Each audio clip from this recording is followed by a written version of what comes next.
step by step on business. That's on my mama, watch me spin on me and split, now I can't feel it. We in the trap, we sold the city on my biddy. Take these diamonds off and show you how we lit it.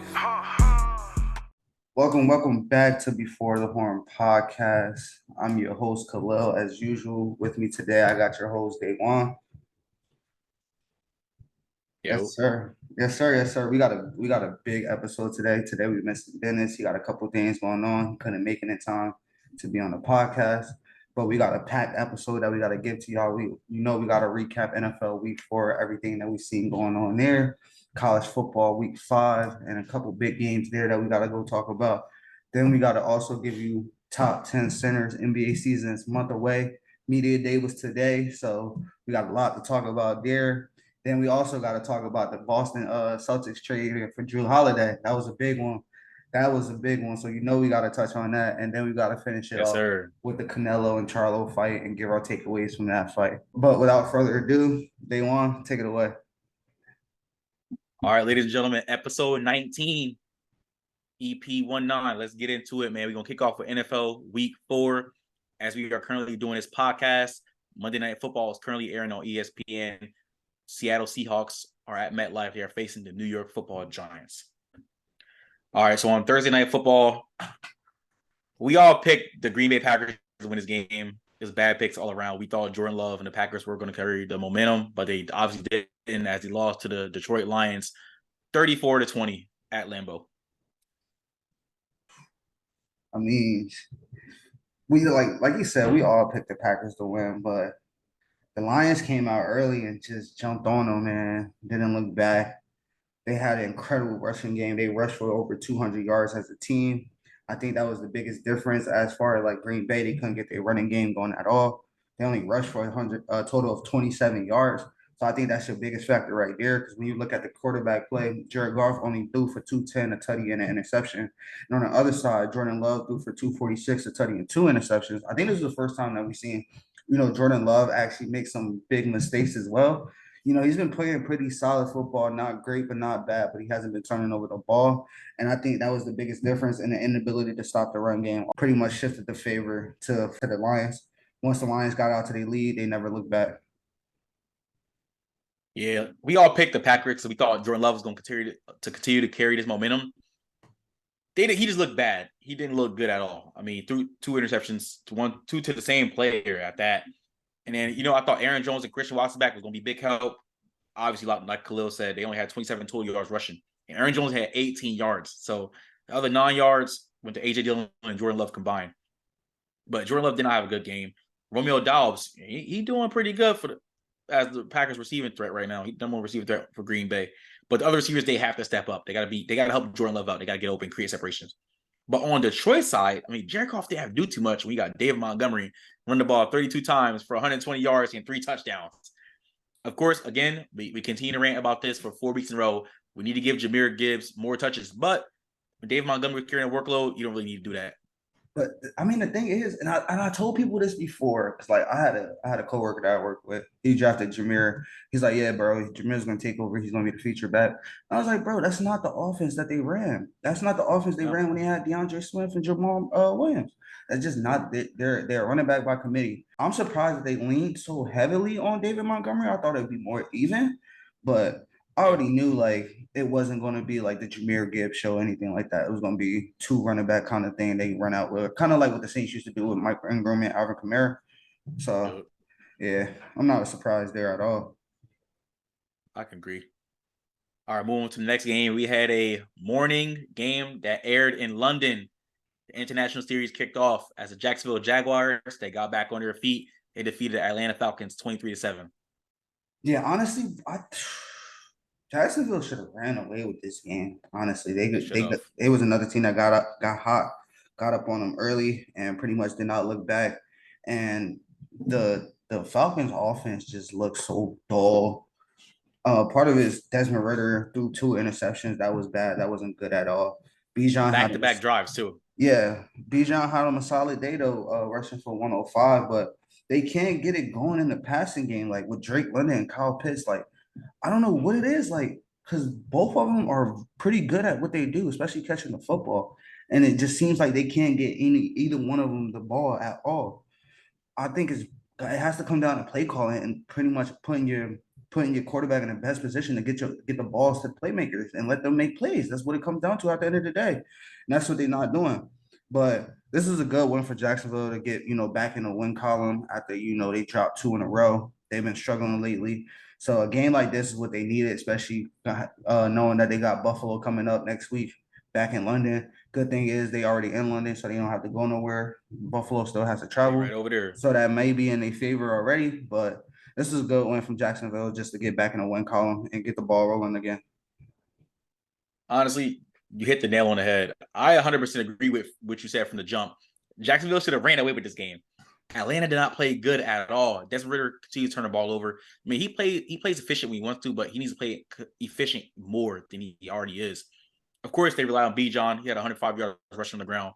Algier, it's like third week in a row, we've seen him get under 30 yards rushing. He only had 16, but that's what happens when you got Bijan carrying the rock. But I agree with you, bro. And I've said this before for the last 2 or 3 seasons. I feel bad for their playmakers in Atlanta. Names Drake London and Kyle Pitts, bro. They have 5 catches combined. What is up with that? Like, is it, like you said, is it play calling? Is it a quarterback? And honestly, I feel bad for Bijan in the line too, because Atlanta, let's be real, they have a young, bright team. They got some holes to fill, but they're not really in a winning position for years to come. They're still gonna compete a little bit though. Like, it shouldn't be that hard to get. Like, it's really not that hard to scheme up plays to get the ball plays for them. Head, but like, it just exactly, like I don't get it. So hard to like get both those guys going at this point. I don't get it. But yeah, T-Law, he had an okay game. He only had 207 yards and 1 touchdown. ETN had 55 yards rushing. Jacksonville offense didn't need to do too much when their defense was doing most of the work. But I agree with you 100%. I feel like Jacksonville should have ran away with this game. The score should have been more than what it was. But at the end of the day, Jacksonville got the W. All right, moving on to the next game. An AFC East showdown. Miami got cooled down by the Buffalo Bills as they lost 48-20.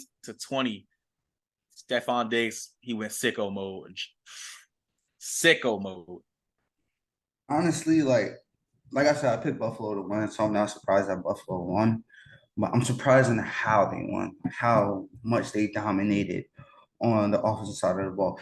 And not gonna lie, Miami's defense has been shaky all year long, but it's just been masked up by the speed and the playmakers that they have on the other end.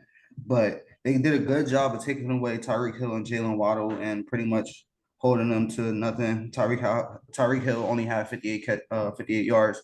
Jalen Waddle only had 46.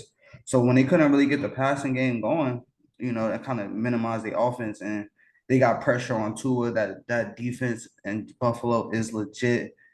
And then to talk about Josh Allen, this is like, I'm not surprised. People I don't know, they was down on him after week 1. But this is Josh Allen. This has always been Josh Allen. He has these great games, but he also, he's going to have bad games as well. But when he's, playing his best football, which he did this past game, 21 for 25, 324 tutties, no turnovers, this is what you can get out of the Buffalo offense. The issue is, there's going to be bad games where Josh Allen is turning the ball over. And it sucks. You just hope it sucks because he's a top 3 quarterback in the playoffs. That's the issue, is when those games pop up in the playoffs. But when this offense is humming the way they are, Stephon Diggs is doing Stephon Diggs things. Like, this is what you can expect from the Buffalo offense, especially with a team that got Von Miller coming back. He's coming back to practice this week. I don't know if he's playing next week, but he will be practicing this week. But it sucks that they lose Trey White. That's the biggest loss, though. Yeah. They lost Trey White. Trey White just can't. The injury bug just sticks with him. I mean, a speedy recovery for Trey White as he tore his Achilles in yesterday's game. But like you said, Khalil, the Bills defense is legit. They took away Tyreek Hill and Jalen Waddle. And that's 1A and 1B on that Dolphins team. You let them get hot, it's over. They stacked 2 or 4 times. I mean, the Miami, they ran the ball really well. I'm not gonna lie. A-Chain had 101 yards rushing and 2 touchdowns. Yeah, A-Chain had him another good game. Yeah, he had another great game for another week in a row. But besides that, it was all Buffalo. And I agree with Khalil. I think Josh Allen is slightly overrated. I still have him as a top 3 quarterback, but he gets the job done when you need him to. He's going to have those bad games, like Khalil said. We know those bad games. But Josh Allen, over 300 yards passing, 4 touchdowns, and then Stephon Diggs, they didn't even need a run game. Buffalo didn't really need to run game. James Cook, he ran the ball 12 times, but he didn't do nothing. He was inefficient on the ground. Stephon Diggs, 6 catches, $120 and 3 tubs. And Gabe Davis, he got chipping with an occasional touchdown. Stephon Diggs, awesome. You did great. Buffalo in general, y'all did great. Hey, so good win. Y'all pulled down a red hot Miami Dolphins team. And that's why me and Khalil said we just feel like the Bills were going to win this game because Miami was just due for a loss against a good team. And they ran into Buffalo. All right, moving on to the next game. Again, we said this was the battle of the mid-offs. It was looking like it was a runaway game, but it came down to battle for the number 1 pick, honestly, in the 2024 draft. But Russell Wilson and Denver Broncos and Sean Payton, his first win as a head coach, defeated the Chicago Bears 31-28. I'm gonna start off with Justin Fields and the Chicago Bears. They got off to a great start. Justin Fields pretty much had his best game as a pro. 335, 4 tutties, 1 interception. And DJ Moore went off. He had 131 tutty. Cole Kmet had 2 tutties, 85. But Justin Fields actually, this is probably the best he looked all season. But they still couldn't get the job done. They jumped out to a big lead. They was up 21-7 at halftime. Came out, scored another touchdown, and then from there they just kind of leveled off. They didn't execute when they needed to execute, and they just let the Denver Broncos back into the game somehow. And in my opinion, Denver Broncos is not a good team at all, in my opinion. But they just slowly chipped away, turnovers. Justin Fields turned over the ball late. That kind of hurts them. They had a fumble return for a touchdown. That also hurts when you're giving up points like that and you're not using no clock. That's a recipe to lose, and that's pretty much what it came down to. And late in the game, they couldn't execute to close the game out, to at least tie it up or send it into overtime or win a game. So I mean, these are 2 bad teams all around, but it sucks that you see Justin Fields have his best game and still not get a win. Bro, I didn't want to watch this game, but I had to at the end. I'm not gonna lie. Every time I was changing the channel, or I had my laptop on and the tablet on and the TV on and my phone on at the same time to watch all the games, the Bears were literally up at halftime, big. Like Khalil said, Justin Fields was having a phenomenal game. He's folded at the end. 28-35, 335 yards. I'm sorry, 4 touchdowns, but it all got ruined with the interception at the end of the game. They choked the game away. Khalil Herbert, he had a great game on the ground. 18 carries for over 103 yards. DJ Moore, sicko, went crazy. 8 catches, 131. Cole Kmet, 7 catches, 85 yards, 2 touchdowns. What was up with that Bears defense, though? What was up with that Bears defense? And at first, not a good defense. Me, you. I've been telling you exactly. That, though. Okay, relax. But I did though. I know. Listen. I told you what the Chicago Bears was before the season started, but y'all was so hyped. Y'all was blinded by everything was going on. Relax, bro. But I told you they was just my sleeper team, bro. Chill out. They still ain't wake up. Come on, let's be real. They still ain't wake up. Y'all need to wake up, bro. Y'all are 0-4. Y'all let Russell Wilson have a good game. Russell Wilson was pretty efficient with the ball. 21 of 28, 223, and 3 touchdowns. Right. And then, Javonte Williams, he got hurt. He just can't stay healthy either. But Jaleel McLaughlin came in, had 7 carries for 72 yards, and he also had a receiving touchdown. Chicago threw this game away. And Chicago, y'all got to wake up, man. For real. All right, moving on to the next game. AFC North Showdown. Lamar and the Ravens, they took care of business in Cleveland as they defeated the Browns 28-3 without Deshaun Watson at quarterback. I automatically picked the Ravens to win, but once Deshaun Watson just surprisingly got ruled out right before the game, it's pretty much over at that point. They end up starting DTR rookie in his first game, and it was just too much for him. He threw 19 for 36, 221 yards, and 3 interceptions, no touchdowns. So, Baltimore Ravens went out there. They did what they had to do. Lamar had a solid game passing, 186, 2 tutties, nothing too crazy. They just, played defense and relied and took care of the football and, exposed a young rookie quarterback. And they did exactly what they had to do. So I really don't have much takeaway from that game. Yeah, honestly, a good game by Lamar. He's had a solid game running the ball, definitely. 9 carries, 2 touchdowns. He threw 2 touchdowns also in the air. Mark Andrews, hey, I told y'all, he's second best tight end in the league. He had 5 for 80, 2 touchdowns as well.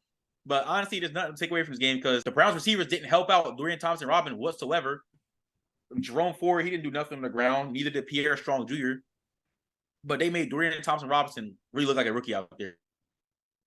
But I can't really fault the Browns for that. The Ravens defense is just that good, and they showed it yesterday. So I got nothing to say about that game. Go win, Baltimore, as they lead the AFC North. All right, moving on to the next game. A surprising game, honestly, man. CJ Stroud just continues to wow and impress us. He is killing it out here. It wasn't surprising because I told you this. I told you the true teller strikes again. I told you what happened. I told you, bro. I told you. Shut up, man. Hey, D'Amico got these boys getting right, man. The Texans, they defeated Pittsburgh 30-6. CJ Stroud still killing it on the year. He has no interceptions on the year. Yeah, like I said, bro, I told you this before. Well, pretty much what the Steelers have been living off of defense. Their offense really has not been that good.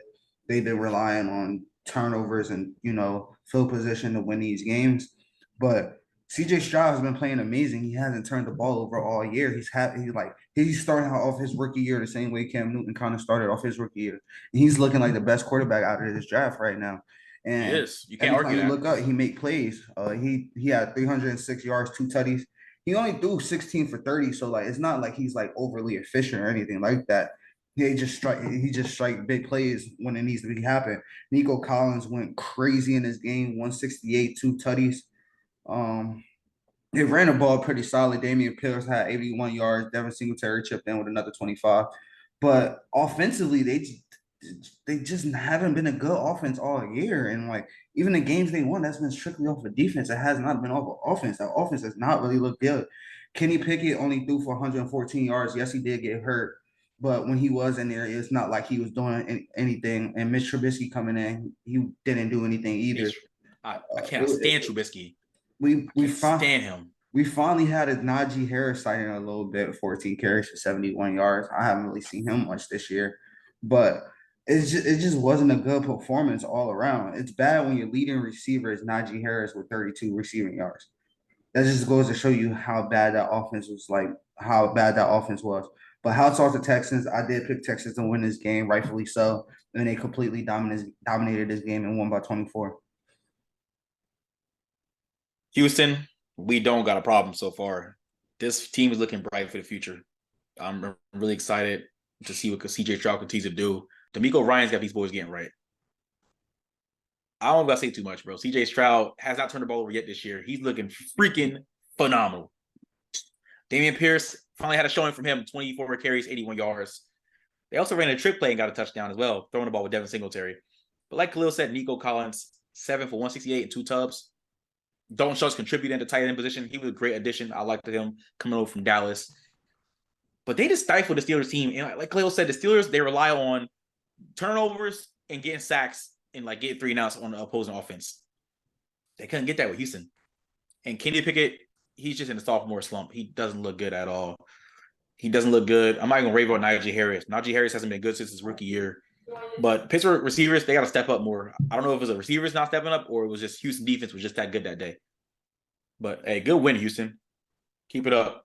All right, moving on to the next game. The Minnesota Vikings finally got in the win column as they defeated the Carolina Panthers with Bryce Young back in the lineup, 21-13. Kind of regretting picking the Vikings to win this division. They stress me out anyway. I told you they're overrated. Overrated. Relax. I could go down.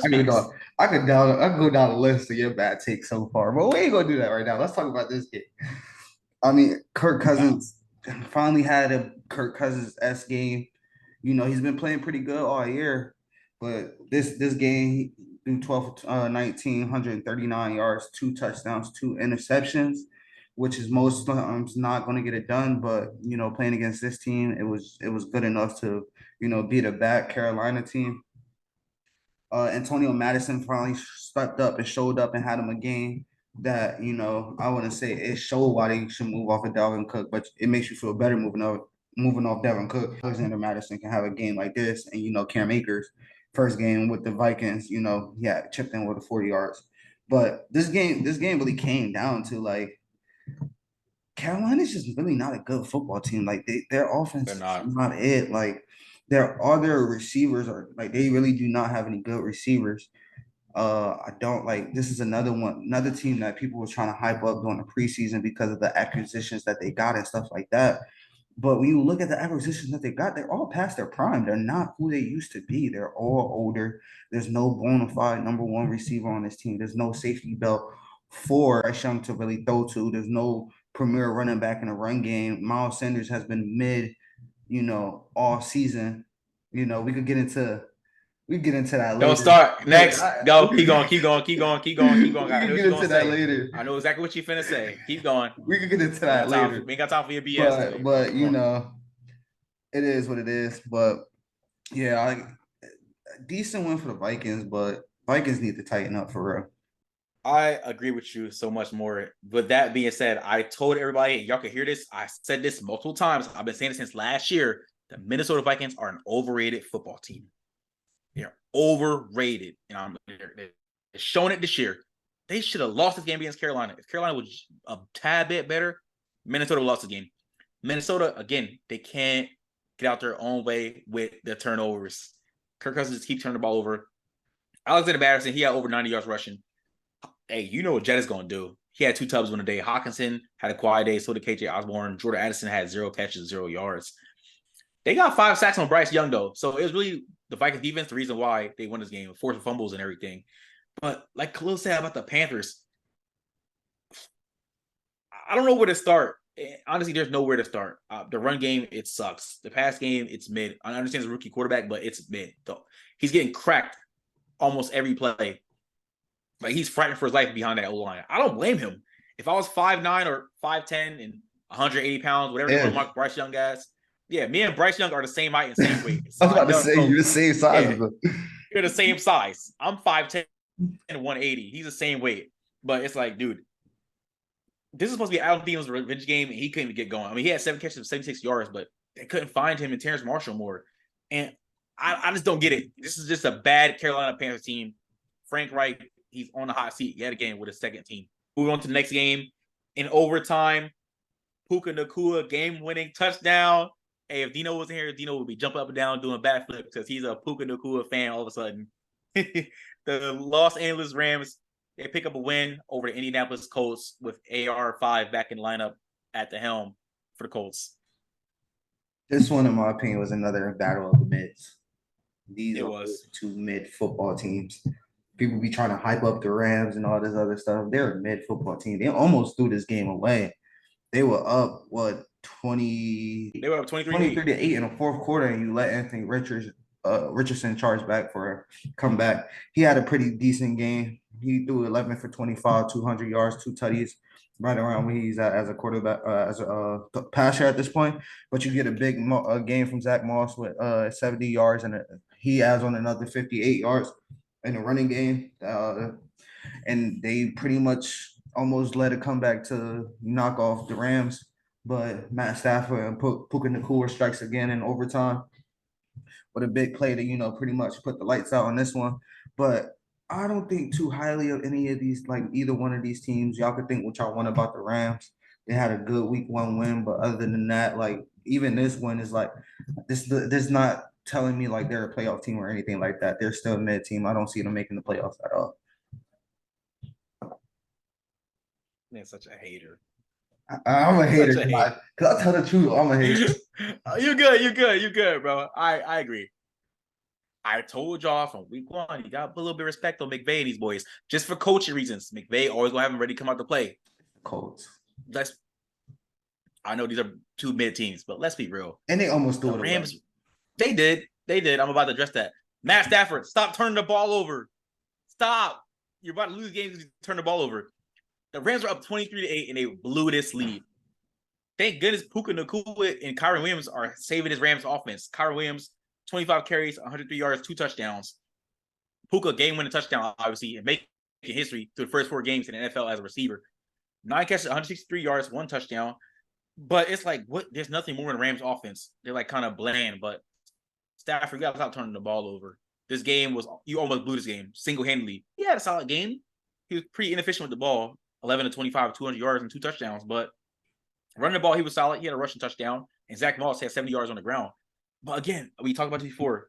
The Colts receivers have to step up. And this Rams secondary is not that good. So Michael Pittman only had one catch for 15 yards. Alec Pierce, one catch for 38 yards. It's like those are like first down catches. That's it. 4 yards after the catch. We need to see more. But regardless, this is a battle of the mids. The Rams came out with a W in overtime. Puka Nacua, keep going crazy, please. Just to make Khalil mad. Okay. All right. We had okay. All right. We had an NFC South matchup as Baker and the Buccaneers. They went to NOLA. They defeated the Saints 26-9. Just go. I got a rant. Just go. Just give your opinion first. Oh, you want me to start? Yeah, you want me to start? Go ahead. Just go ahead. Okay, guys. Okay. As y'all know, this is off. I told y'all I don't care about his injury. It's football. You're gonna get nicked up. Derek Carr is trash. Stop talking about Derek Carr. He's trash. All my Saints fans out there, he sucks. Don't care. I've been telling Khalil this. I've been telling everybody this. Stop. Dennis had Derek Carr at number 10 as top 10 quarterbacks heading into this year. Derek Carr is trash. This offense has not been impressive for the Saints at all. Their defense has been saving them. And this is their first time letting up over 20 points in a while. They let Baker and the Bucs do it. Now, I'm not disrespecting Baker and the Bucs. They've been solid this year. But, dude, the Saints offense is bland as hell. And y'all got AK-41 back. He had 50 yards rushing, but it's like, what was up with the Saints offense? Like, what's going on? I don't get it, bro. Michael Thomas, we need to see more. Chris Olave had one catch for 4 yards. The fact is the Buccaneers secondary really just strapped y'all that bad? I don't get it. But I just need to see more from the Saints offense. This is y'all division. Why is the NFC South so close like this? The Saints should be running away with the division. Instead, they had a really bad performance yesterday. But to the Buccaneers, Baker Mayfield, it's really, really pretty solid game. He threw a pick, but 246 yards, 3 touchdowns. Rashad White had a solid game on the ground. Chris Godwin, dude, he turned the clock back a little bit. 8 catches, 115. Devin Tompkins, he helped out a bit. Mike Evans left the game with an injury, hamstring, but the Baker Mayfield just spread the ball around, and he's getting his receivers the ball. I'm just upset with the Saints, honestly. I'm standing on this. Their car is trash. I don't care what no one says. But hey, Saints fan, go ahead, man. Let's hear it from Who Dat Nation. Let's go. On behalf of Who Dat Nation, fire Pete Carmichael. Fire Pete Carmichael. He needs to be fired. He needs to be locked out of the building. Get him out of here, please. Please. I said locked out the building. Please. Take his key away. I'm telling you, he's not the answer. I get it. He's been there for like 10 years behind Sean Payton. That does not make him Sean Payton. This offense has looked bad for a year plus now with him as the offensive coordinator. You can't get anything going. I'm telling you, you can't score 20 points with Michael Thomas, Chris Olave, Alvin Kamara, Taysom Hill, Rashid Shaheed, and you can't score 20 points in a game. Like, it's pitiful. The play calling is terrible. It's so bland. One. And why are you running the ball with your fullback who hasn't touched the football since last season? You have Alvin Kamara. You have Kendre Miller. You have Taysom Hill. Give it to one of them. No. What you decide to do on a one, backed up to your one, you decide to give it to Adam Prentice, and he fumbles, and it gives up a touchdown. Like, it's stuff like this that I can't believe, like, that's going on. Like, why are you so bad? And, yes, I get it. Derek Carr has an injury. I can't give him a pass, though. Like, he needs to be better. That offensive line needs to be better. Max Garcia, Andrews Pete left with an injury. I get it. Max Garcia, you look trash. Like, he looked bad. Like, there's so much stuff that went wrong. This one, I don't put this on the defense. The defense could have played a little bit better. Not gonna lie, they let Baker do his thing, 25 32, 246, and 3 tutties. But he did throw one interception. But this is on the offense and the inability to move the football. Like, it's bro, you don't know how pissed off I am. Because, bro, it's no reason the offense looked this bad and this generic, bro. You have playmakers all over the field. Use them and get them the ball. I'm sorry. There's no reason why Alvin Kamara should have 13 receptions for 133 yards. That's terrible. Like, there's no way. Chris Olave only had 1 catch in this game. That's a recipe to lose automatically. Like, that was bad. Like, bro. Oh, my God, bro. Pete Carmichael needs to be fired immediately. Exiled. Never allowed in New Orleans again. This is bad. This is terrible. I'm sorry, bro.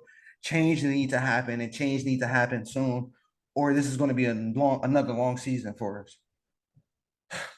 Mm. Damn, Derek Carr, making my boy mad over here. Sorry ass. Anyway, on to the next game. NFC East matchup that went to overtime. The Philadelphia Eagles survived. They defeated the Washington Commanders 34-31. They win a field goal, 54 yards by Jake Elliott. I'm not gonna lie. Ron Rivera, I'll put this one on you.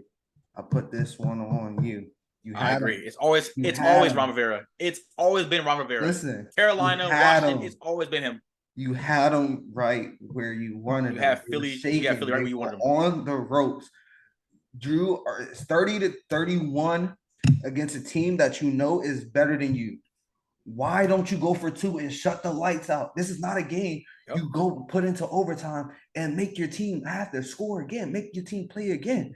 And I've been saying this all year. Like, that defense can be had. That defense is not what people think they is. I wish Dennis was there because he the main one. They swear I be trying to hate, but this is, bro, you let Sam Howell score 31 points and almost lead a comeback on you.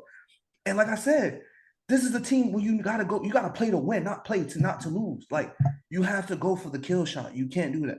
But Eagles survive, they get it done again. They get the stop in overtime, go down, kick a field goal, and rest is history. But this team has been a little shaky, but A.J. Brown had him a big game. He was going back and forth with the rookie, got him going.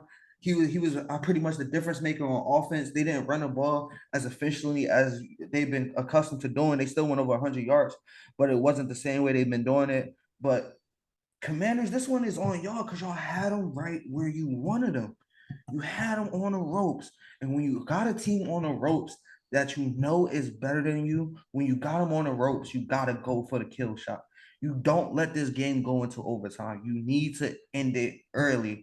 And that's where they messed up. And Eagles got it done, and they survive again. And now they're 4-0. Yeah, as an Eagles fan, hey, I'm going to just say this right now. If you're an Eagles fan, stop guaranteeing wins, please. That is so annoying. Like, we're going to blow the Commanders out. Y'all literally jinxed us and we almost lost this game. The Sam Howell and this underwhelming Commanders offense. He threw for almost 300 yards on us. And he led a game-tying drive. He threw a touchdown to Jahan Dotson with 0 takes on the clock. But like Khalil said, I blame this on Ron Rivera. I've never liked Ron Rivera as a coach. I mean, he survived cancer. God bless him. Kudos to him. But besides that, him surviving cancer, I think he's a garbage-ass head coach. When you are 31-30 and 0 ticks on the clock, you're facing a team that just won the Super Bowl last year. You want to make a statement and go for 2 and win that game. They kick the field goal. They tie it. Then in overtime, Terry McLaurin couldn't get his feet in bounds. Eagles get the drive. They go down. They go down and get a game-winning field goal. But this one day is the Eagles defense being bad, and one day is the Eagles offense being good. Today the Eagles offense was just that much better. The defense has been suspect the whole year, though. It's been y'all offense. It's never been y'all defense hasn't won a game for y'all yet. Not the first game. The first game, the Eagles defense saved the day. Even then, Mac jumped like he was out of bounds. If he wasn't out of bounds, we may be having a different conversation today. But Mac Jones almost got y'all. I agree. We see how that offense look. Yeah, we're gonna talk about them later. But hey, Jalen Hurts finally had a pretty good game. AJ Brown, monster game, back-to-back week yards, over 100 yards receiving. Smitty, you know he's gonna contribute, but I want to see Dallas Goedert get the ball more as an Eagles fan. Like, why is he only having like less than 5 catches the first 4 weeks per game? I don't get that. But Eagles defense,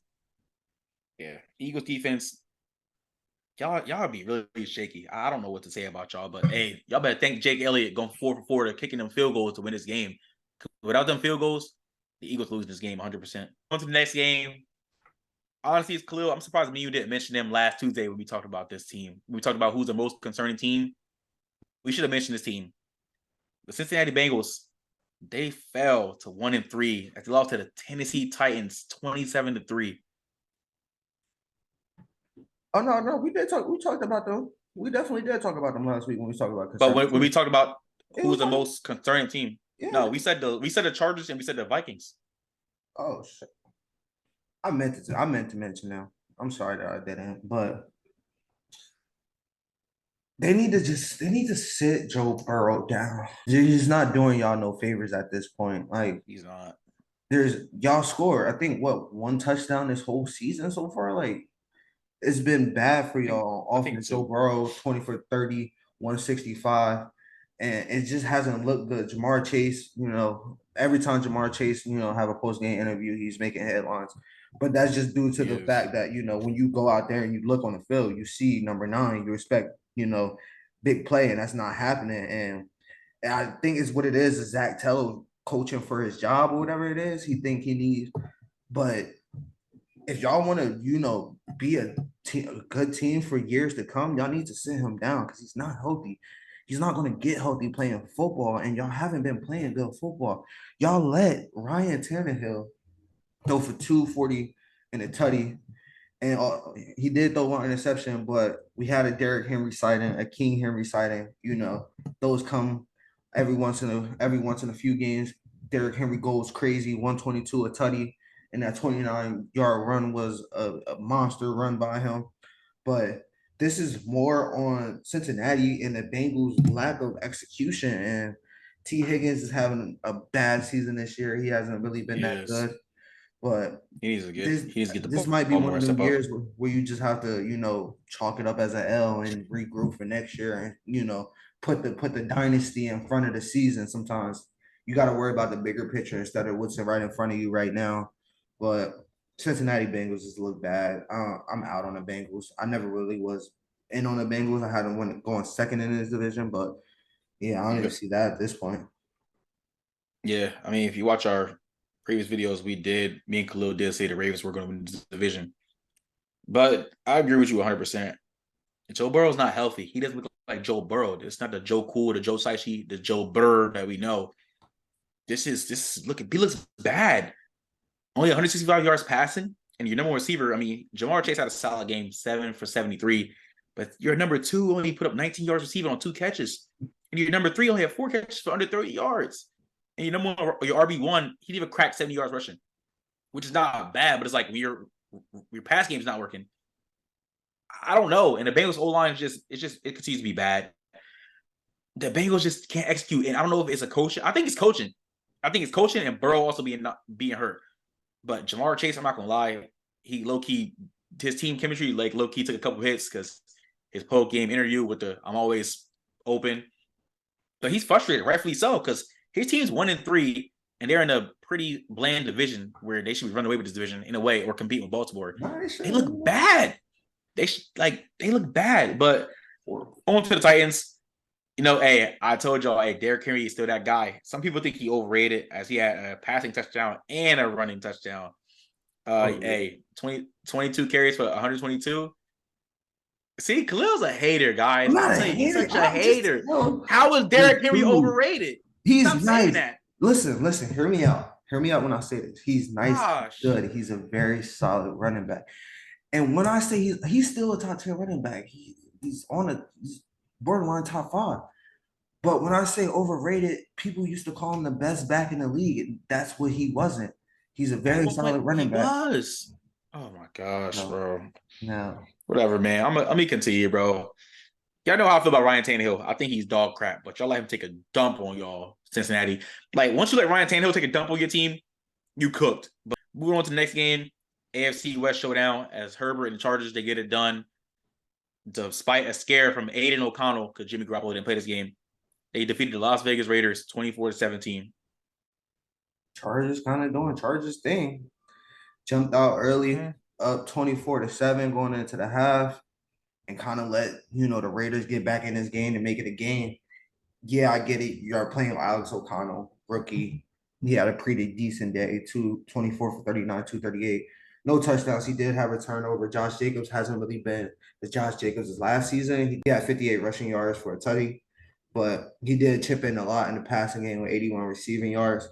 But Chargers just let them come back in the game. But it really come down to that offensive line for the Raiders is trash. It's trash. They struggle bad. Turned the clock back. Time with 6 sacks. He was dominant. They couldn't do anything with him. Every time you turn around, they picking O'Connell up off the ground again. So they all line played pitiful. But for the Chargers to be one of the teams that's contending for a playoff spot and stuff like this, like they always do this. Like the Chargers just can't get out their own way. Yes, they won the game, but it should have never been this close. LA, y'all gotta run with this game. You guys are up that big at halftime. You almost like Aiden O'Connell come back and win this game. If it wasn't for Asante Samuel Jr. having a game-sealing interception, the Raiders we might be having a different conversation talking about this right now. But Aiden O'Connell had a solid game besides getting sacked 7 times. But we need to see more Josh Jacobs on the ground, like rushing, being efficient. 17 carries, only 58. I mean, he had a touchdown, but this is not a Josh Jacobs we've seen last year. Like, I need him to show up. But like Khalil said, he helped a lot in the receiving game. Tay Adams, you know he's going to do his thing in the receiving game. But let's talk about the Chargers defense forcing fumbles and turnovers. And Khalil Mack, man. Return of the Mack. Return of the Mack. 6 sacks.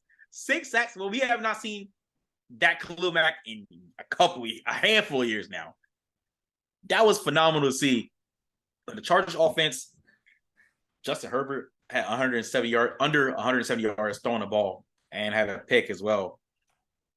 He didn't look good. Josh Kelly, you see, he had a solid game. But hey, Herbert also had 2 touchdowns rushing. But the Chargers, y'all got to stop. Y'all got to stop having scares every week. This is every week the Chargers are having unnecessary scares. I hate to be a Chargers fan. Yeah, I would hate to be a Chargers fan, honestly. Y'all got to get it together, but y'all got to win regardless. All right, moving to the next game. Saw a complete domination. Dak and the Cowboys, they rebound after that loss last week to the Cardinals. They defeat New England 38-3.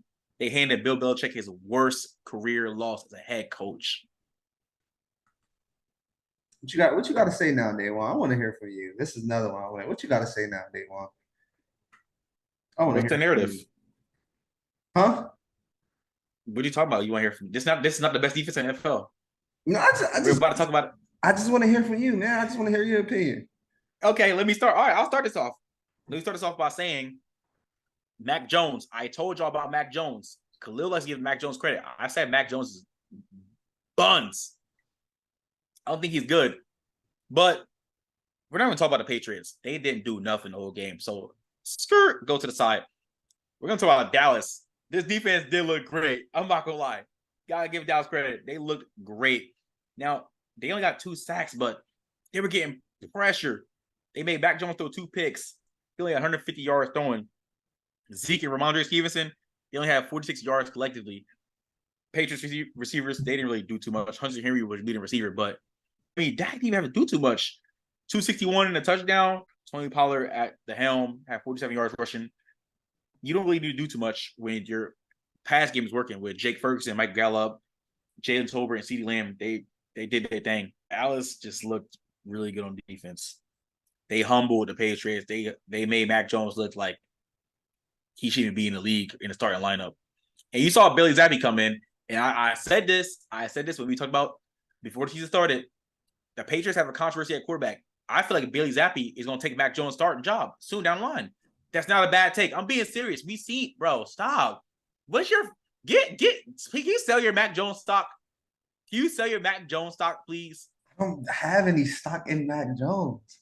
Yes, you do. All right, whatever. Just go ahead, bro. I just said he's not that terrible. He's decent. Buns. He's decent. So just go, bro. But anyway, this is the Cowboys team that we've been accustomed to seeing. Yes, they had a blip. They had a blip last week. They did, right? I'm not saying they didn't. They did, but it happens. It happens. We seen what Buffalo looked like week 1. Everybody just had bad games.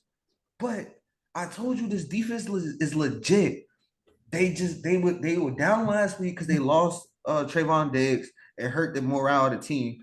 But for a team that allowed 222 yards rushing last week, they came back in a big way with only allowing 53 rushing yards. That defense got on them. DeRon Bland had him a game, 2 picks, one of them for a pick 6.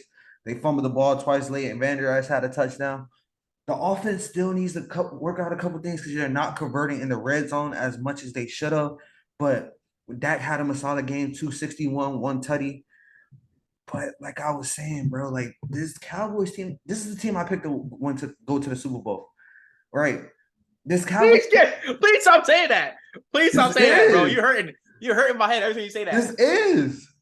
Oh, stop. You're not making a Super Bowl. Get rid of that, please. This is a team I picked to win to the Super Bowl. Wake up from your dream. Wake up from whatever dream you're in we're right gonna see now. this up next week.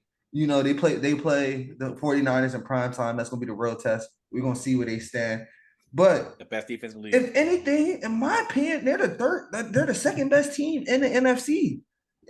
Yes, I'm putting them at second. Why? Because y'all defense is too shaky for me. I'm sorry. Y'all defense is a little too shaky for me. Y'all offense is a little bit better than theirs, but I think if they figure out a couple things, they can kind of balance it out. But y'all defense is just a little too shaky to me compared to this defense that can win y'all games. I don't think y'all defense can win y'all games the way they did last year. So in my opinion, this showing in the domination of this team and the way they did it against the coach that they did it to, I still got them as the second best team in the NFC. I'm sorry. Suit yourself, sir.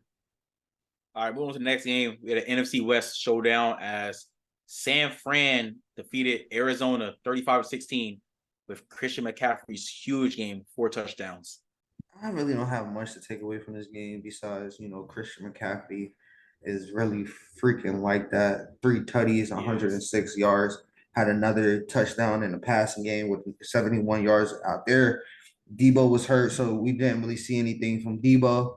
But Brandon Ayuk is also a legit number 1 receiver. He went for 148 against a Cardinals team that's, decent, not as bad as we thought, but they're still not that good. Honestly, they were kind of in the game until the fourth quarter where they were. It was 16-21, and then they go for 2 touchdowns, pretty much shut the lights out. But that's pretty much what happened. And these kind of games, Brock Purdy was solid, 20-21, 283, 1 touchdown. And I mean, Brock Purdy is going to run the offense to the best of his ability, make the throws. I don't think he does anything spectacular besides getting the ball to his playmakers and let them do their work, especially Christian McCaffrey. But I don't have too much takeaway from this game. 49ers did what they had to do. It was close until late when they finally blew it open. Let's start off the Cardinals. We've been saying this the first 4 weeks. Cardinals are a low-key scrappy team. They're not going to win. They're not going to win much games this year, though. That's just the nature of how it is right now. Dobbs had a solid game, and James Conner had an okay game. Dobbs also added 48 yards on the ground. Hollywood and Michael Wilson stepped up in the receiving department, so did Zach Ertz. But it's like they were in this game into the fourth quarter, like you said, and you got to credit that to Christian McCaffrey. And Brock Purdy, I think he's mid, but he took care of the ball really well. He went 20 for 21, 283, 1 tutty. He only was sacked once. But McCaffrey, dude, this guy, CMC is just that guy. Run CMC, they need to continue to rely on him. 20 carries, 106 yards, and a hat trick on the ground. Then he had 7 catches for 71 in a receiving tub in the air. And Ayuk finally go crazy. I think Ayuk's one of the underrated receivers in the NFL, in my opinion. He went crazy finally, 6 for 148. But this Niners team, I think they're the best team in the NFC right now. They're showing on offense and defense, and they're looking pretty unstoppable right now. Again, though, the Cardinals had them in the fourth quarter, and then the Niners just took this game away. They just ran away with it. All right, moving into our Sunday night football game. Mahomes and the Chiefs, they survive a scare versus Zach Wilson and the New York Jets with Aaron Rodgers in attendance for the first time since his Achilles surgery at MetLife. The Chiefs won 23-20. Yeah, I mean, Mahomes and them jumped out early, went up 17-0 in the first quarter and pretty much laid off the gas and got a little too complacent. And then Zach Wilson finally got going. They finally, let him play a little bit more, take the reins off him a little bit. And, they made this a game. And everybody thought that, this game was going to get out of hand or anything like everything. But, the Jets defense kept them in this game. Mahomes got a little loose with the football, throwing 2 picks. But all in all, Chiefs need to tighten up. Pacheco had him a big game, first game back in Jersey since college. He went for 115 and a tutty. As a team, they rushed for over 200 yards. Mahomes had him a solid day rushing the football. But it pretty much came down to a controversial hold call that could have turned this game to we could be having a whole different conversation right now. But for now, in the meantime, Chiefs win again. But Chiefs do this though. I don't know why the Chiefs do this. They do this. They did this a few times in the last season. Remember, they went into overtime with the Texans and stuff like that. They just have close games Yeah, with bad this teams. happens. But This happens sometimes. once they get to the good teams, they play World Chiefs football. But all in all, this is a solid game. But my opinion as well. Can we please stop with this Taylor Swift stuff, bro? Please stop. Can I go right quick? This is Can getting I go out right of quick? And here. then Go can I ahead. go right quick? Go And then we ahead. can discuss that. Please. Oh my gosh. All right. Let me start with the Chiefs first. Let me just say this. The refs are always on your side. We've seen this multiple times with Kansas City getting favorable calls. I'm a big time Mahomes fan, big time Andy Reid fan. But goodness gracious, that controversial call at the end saved y'all because that was not a hold on Sauce Gardner. That call was definitely not needed. And they refs threw that after like 3 seconds after the ball intercepted. That was, bro, it's evident that the refs are helping the Chiefs. I don't care. I'm a football fan. I'm a Mahomes fan. I'm an Andy Reid fan. But that game, the Jets probably would have won that game if they got the ball back. Because Zach Wilson, they was rolling. But let's start with the Chiefs. They got to tighten up. Their best game was against a weak, depleted Bears team last week when they put up 41 in Chicago with Taylor Swift in attendance. The Chiefs offense, besides that Bears game last week, they haven't looked that good. Mahomes was careless with the ball. He should have 3 picks, but he only threw for 203 yards. Pacheco, hey, shout out to South Jersey. He had a crazy game running the ball. Kelsey, he chipped in on the receiving game, but really nobody else chipped in receiving wise. But Zach Wilson and the Jets, again, they fell down early, but he brought them back. He did bring them back. And I like Zach Wilson taking responsibility on why they lost this game because they start off too slow. But we need to see Brees Hall get the rock more. Him and Dalvin Cook, they need both to get the rock more. The Jets receivers, they had a solid game helping Zach Wilson out. But can we just talk about that controversial call at the end? Like, Khalil, was that really a hold that Sauce Gardner committed? I can see why you call it a hold, but I feel like as well in that situation, it was just one of them situations where like it's a play on. You don't throw it in that situation in that position.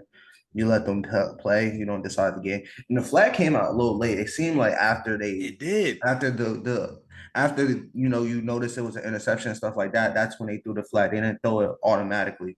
So that's why it's some more controversy. Is it because of the result of what happened in the play, or is it because of the play? Because if it wasn't an interception, would you have let it go?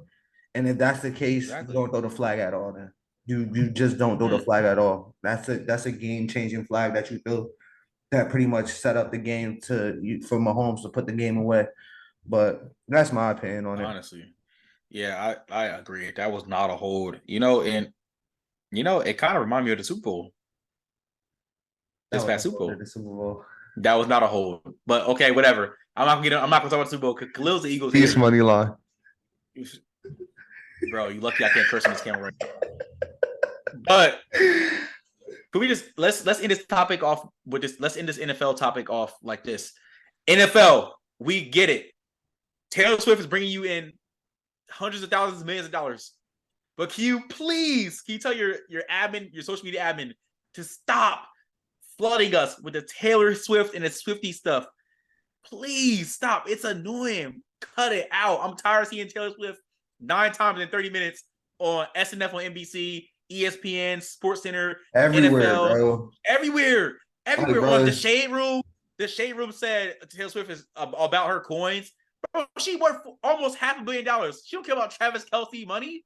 Bro, y'all be saying anything. Y'all be taking everything and running with it. Stop. It's annoying. I'm not a hater on Taylor Swift. I get it, y'all getting views from the Swifties, but y'all rubbing NFL fans, the real NFL fans, the wrong way. Exactly. It's annoying. Like, cut it out. Please. Damn. But ladies and gentlemen, that is the end of that topic. NFL Week 4. Let us know what y'all think about Week 4. Let us know if your team got a win or an L.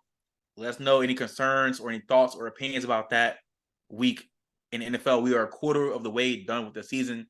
Much more football to go. All right, moving on to the next topic. We're going to talk about NCAA Week 5. Had some really solid games this past week. We're going to talk about them. We're going to talk about more in the games we covered too, because there was a couple scares. All right, so let's start off with the first game. Utah, they took an L to Oregon State. They lost 21-7. This is another one. Teller does what he does best, man. I keep telling y'all this, bro. And at some point, y'all gonna listen. Y'all gonna understand where I'm coming from and why I say the things that I say. This may be 2 on horn, bro. But keep going against me. It's never gonna work out good for you. I told you, bro. Utah was just hanging on. They were on the ropes the whole time. They were struggling to beat these teams the whole time. Their defense has kept them in a lot of the games. Their offense has failed to actually score points, and their offense only gives you 7 points. They gave you 7 points last week. The difference is their defense also gave them 7 points, so that put them over the top. But when you couldn't stop their offense, and the offense goes for 21 points, it's a different story. Nate Johnson only threw for 100 yards. That's not going to get it done. DJ didn't have the biggest game, but he did what he had to do as far as winning the game. Silas Bolden went for 100 and a tutty, but this was more on the lack of offense that Utah has been able to generate more than what Oregon State has done. I don't think Oregon State is the greatest team. They're a solid team. They're 4-1, rightfully so. But this was just a lack of offense on Utah part. Okay, now before Khalil continues to his own horn, the reason why I picked Utah for this game because I'm thinking Cam Rising was going to be back. There's reports do your homework. It hit different. Shut up. This man Cam Rising was a late time healthy scratch, and Nate Johnson is back at quarterback for the Utes. I'm like, bro, I'm tired of seeing Nate Johnson playing so bad over these first 5 weeks of college football. Utah escapes. So right when I saw Cam Rising wasn't playing, I'm like, this man Khalil head about to get big as a watermelon because Utah is gonna lose this game, and they go out and lose this game against Oregon State. Now, DJ didn't even play that good. I mean, Silas Bolden had a good game, six catches, 100 yards, 1 touchdown. Damian Martinez, he had a great game last week. He continues to have a solid game this week with 65 yards on the ground and 1 touchdown. Silas Bolden also had a rushing touchdown as well. So, but this Oregon State offense was nothing too crazy. I think it's just like Khalil said, it's just the lack of efficiency on the Utah offense. Nate Johnson's been playing so mid. I'm tired of seeing him at the helm. Cam Rising, please hurry up and come back. Please. I'm tired of Nate Johnson. He is trash. They've been getting by with him at the quarterback position, but they finally met their maker, and it showed you why he's not a good quarterback. But Oregon State gets the dub in a Pac-12 matchup. All right, moving on to the next game we're going to talk about. This game was really exciting after the second half. No, USC, they survived Colorado 48-41. USC, and I told you this about USC too. And people want to knock me. People want to say I'm hating. People want to say it's because I'm an Oregon fan. No. I know what you're about to say. You're about to say, oh, you said USC is going to be good. I said their offense is really good. I said they're still going to Pac-12, but it's going to be off the strength of their offense. But go ahead, because I know you're about to say some BS. I'm not even going to say no BS. I'm just going to tell you how it is. The SC is very solid on the offensive side of the ball. Their defense has questions. And yes, they jumped out on them early. This looked like it was about to be another Oregon versus Colorado game. They went up 34-7. But then I guess the light turned on in the second half. Colorado scored a late touchdown right before the half to push it to 34-14. And then the light turned on for them because they come out. SC put up another touchdown, pushed the game to 41-14. But from that point on, Shedeur Sanders and them boys got it going. They couldn't miss. What's his name? Omarion Miller went crazy. That freshman stepped up big time. Throwing in one of the biggest games of the year, and he went out there and balled. He had 196 yards, a tutty. Jimmy Horn, straight out of Seminole, he had 84 yards and 2 tutties as well. He had him a pretty solid game. Jimmy Horn has been one of their most more consistent, solid receivers this whole year. But this game was just, I think Colorado found something. They found out that they belong. This was a game that they needed. This was a moral victory, if anything was ever a moral victory, just because the simple fact, if this game would have if this game was trending the way it went and it kept going that way, I mean, yeah, we have a bunch of questions for Colorado, but now they show that they belong. They show that they're only a couple players away. And in my opinion, Caleb Williams has so much more to work with as far as offensive line rise talent-wise with Marshawn Lloyd, that running back, that beast of a running back, and all the receivers that he got, they just got so much more to work with. But Shador Sanders went out there and made plays, 371, 4 tutties, an interception. Caleb Williams on the other end, 400, 6 tutties and an interception. But I'm gonna give my hats off to Colorado for showing up, playing big. Shador Sanders doing what he has to do. The moment's not too big. If they had a little bit more time, they would have. I'm feel confident to say they would have won this game. I wouldn't say one. I would say this game will probably go to overtime where it would have came down to the ending. But let's start with USC. Again, I said this multiple times before. Y'all can go back and watch the previous videos. The USC's offense, phenomenal. They have depth. They're going to make it happen. Caleb Williams, 400 yards, 6 touchdowns. Marshawn Lloyd, like Khalil said, he's a stud at running back. He had 84 on the ground and a touchdown. And their receivers, they did their thing for Caleb. He spread the ball all around. There were 30 catches among all the players who touched the ball. So good job for Lincoln Riley doing that. But this USC defense is their Achilles heel. And I said this before. They're bad. They're so bad. They've been bad since the beginning of the year when they San Jose State put up points against him.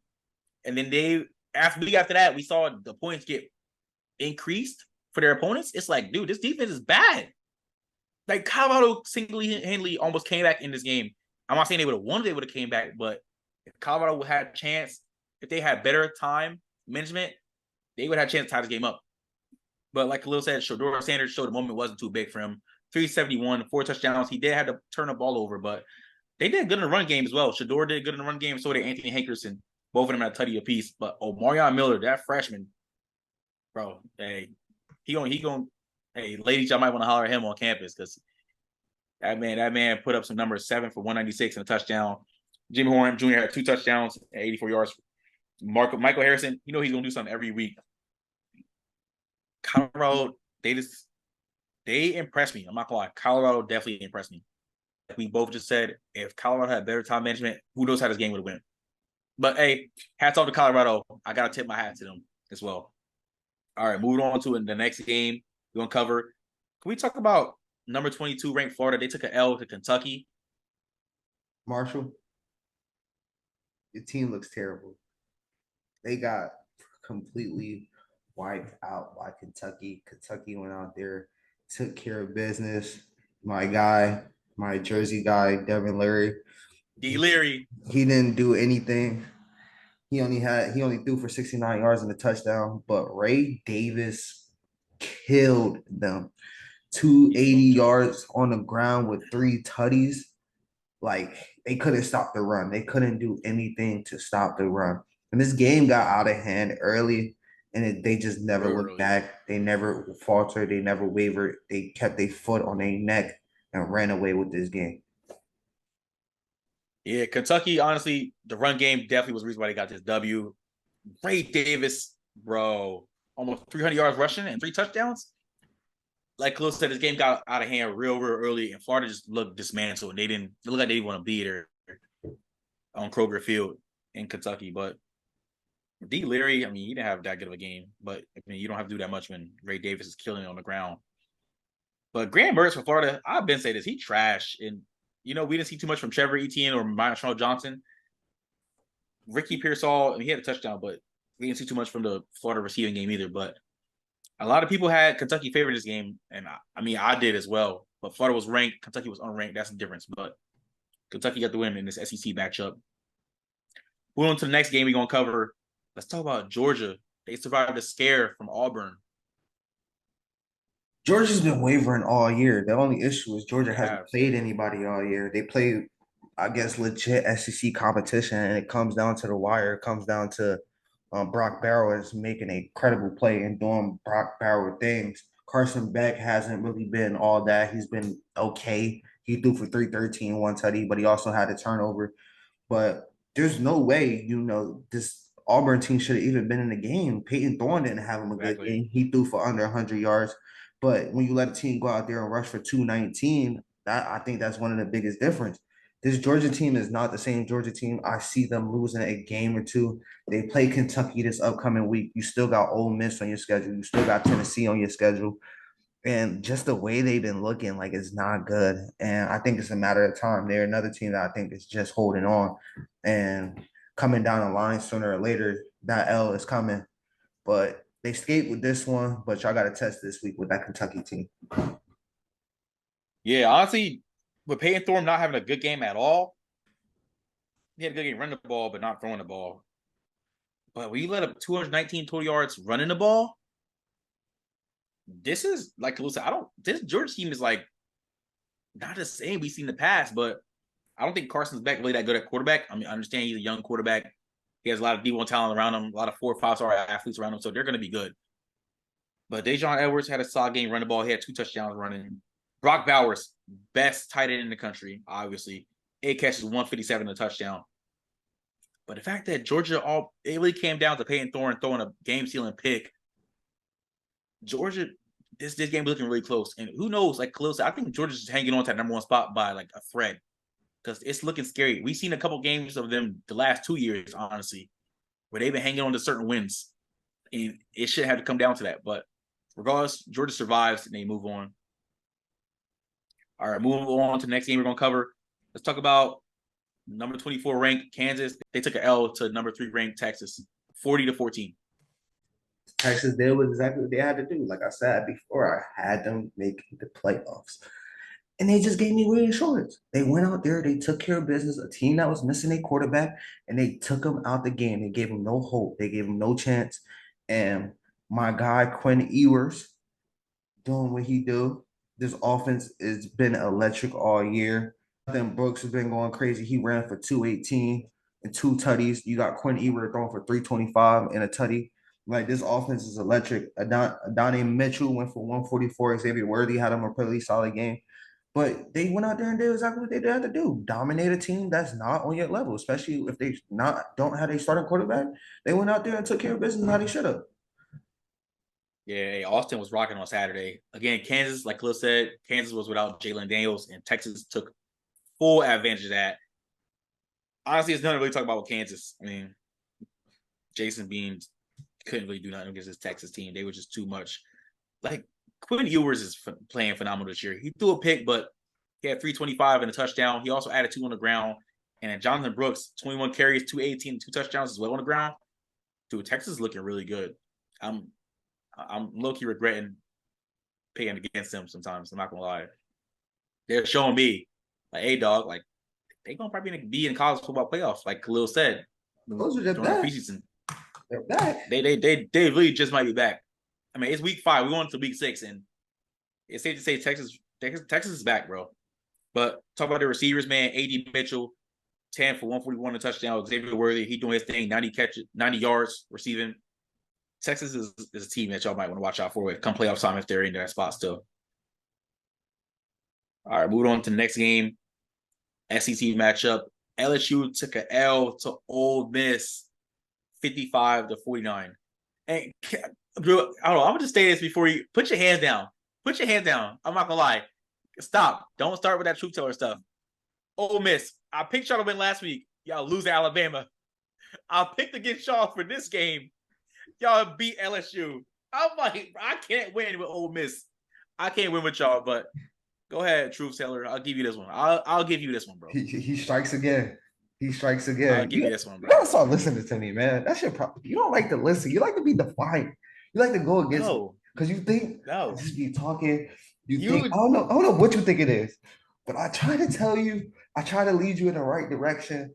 You can lead a horse to water, but you can't make him drink. You know that's what they say. Bro. But shut up. Ole Miss did exactly what they had to do. I picked them to win this game, rightfully so, and they went out there, took care of business. This was a complete shootout. Like, there was no defense involved at all. But this really came down to the fourth quarter when Ole Miss put up 21 in the fourth quarter, and to win this game by 6. Jackson Dart had him a game, 389, 4 tutties. And I told you Judkins was going to have a good game with 177 and a touchdown. But on the other end as well, Jaden Daniels did have a pretty solid game with 414 and 4 tutties. But this game really came down to who has the ball last and who can score last. And Jackson Dart and the boys executed late to get this win. But like I said, I told you, Ole Miss is going to get it done at home, but you ain't want to listen to me. But I'm going to let you go. LSU, y'all have completely. You guys might just make a New Year's Six bowl game. That's pretty much it. Your college football playoffs hopes are kind of crushed. And I picked LSU to get close to the college football playoff, but of course y'all disappointed me. This game was a shootout, but it also I'm just gonna blame LSU's defense. Y'all allowed 21 points in the fourth quarter, and like Khalil said, Ole Miss won by 6. Y'all gotta just be better.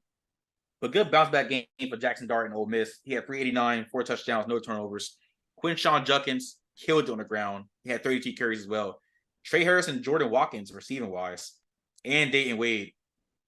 They went crazy. They all had a touchdown apiece. 2 of those guys had over 100 yards receiving. LSU, I'm not even gonna blame it on Jaden Daniels. Like Khalil said, he had a great game. Logan Diggs had a good game rushing the ball. Daniels also had a rush touchdown. LSU receivers stepped up big time though. 2 of these guys, Brian Thomas Jr. and Malik Neighbors, they both had over 100 yards receiving and 2 touchdowns. They had 8 catches apiece. But it just falls back on LSU defense, bro. They folded in the fourth quarter. They let Jackson Dart storm back on them. I mean, I picked Ole Miss last week against Bama. For some reason, they let me down. I picked against them this week. They beat LSU. One of my favorite teams to watch in college football because Jaden Daniels. But regardless, Ole Miss got the W in Oxford. All right, moving on to the last game we're going to cover. Again, we're going to talk about Notre Dame. Back-to-back weeks, they're in another close game. This time against Duke at Notre Dame. They hung on. They won 21-14. I told y'all this too. This is going to be a defensive game. This is going to come down to defense and who can make plays. Not going to lie, I was not pleased from what I've seen from Notre Dame as far as offensively. But when they needed to have it late, they had it. They scored a touchdown late. They were down 13-14. They go down, score a touchdown, cause a fumble, completely end the game for them. But Notre Dame survive and they advances, and sometimes that's all you have to do is survive and advance, and look forward to the bigger, better teams that's coming down the line. But just like I said, I had Notre Dame winning this game. They did it rightfully so. Sam Hartman didn't have the best game of the season. It's probably one of his worst games of the season so far, but they found a way to get it done late. So like I said, I think Notre Dame honestly could still have a shot of making the playoffs. If they do a couple things right. They got Louisville. So? They got Louisville this upcoming week, who's now ranked 25th. And then you got SC, a defense who has been shaky. And y'all have a pretty solid defense. So Notre Dame still has a fighting chance, but they got to tighten up and start to dominate these teams just a little bit more since they don't have a championship game. Yeah, this was a defensive game. And after last week's game against Ohio State, a really good Ohio State team, I expected Notre Dame to have a bounce back and like kind of run away with this game in a way. But they only won by 7. It's because Riley Leonard at the end, he got hurt and turned the ball over. But Sam Hartman has to be better in this game. He has to be better. But Aldrich Estime, he had a solid game. He had 2 rush touchdowns, but Mitchell Evans added 6 catches, 134 yards in the air. But again, this came down to Riley Leonard turning the ball over at the end. He was getting hurt while under pressure. Notre Dame has to be better, but I disagree, Khalil. I don't think they're going to make the college football playoff. I didn't say they. I didn't say they was. I just said you said I said they gotta have some dominant performance coming up if they want. And they have to. But in my opinion, it's facing a team like Duke. I'm not sleeping on Duke. I'm not saying Duke are slouches. I'm not saying that. Duke has been playing pretty good this year. They're 4-1 now, but they should put more than 21 up on Duke. I'm not gonna lie.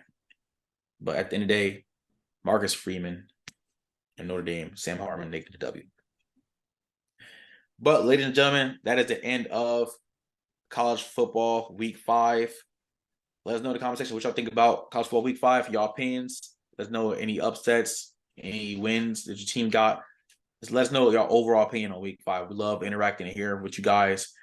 In week 6 is next week. Make sure y'all tune in. All right, ladies and gentlemen, moving on to the next topic. We're going to move into the NBA. First, we're going to kick off. Jrue Holiday has been traded to the Boston Celtics from the Portland Trailblazers. Khalil, would you like to explain the full team trade details? The Boston Celtics send Robert Williams III and Malcolm Brogdon and 2 first-rounders over, one in 2024 Golden State pick and a 2029 first is going to Portland for Jrue Holiday. I'm not going to lie. I love it. I love it. I absolutely love it. I had this team ahead of the Bucks already. and I really got this team ahead of the Bucks now. When you talk about, and your biggest thing was, oh, y'all gave up Marcus Smart for KP. Okay, so go get you another one. And Jrue Holiday is the pretty much the same player. Hard nose on defense. I like Jrue Holiday a little bit more as a shooter. Honestly, hard nose. He can shoot. He's a playmaker. He's one that's not going to look to score. He's actually a better playmaker than Marcus Smart.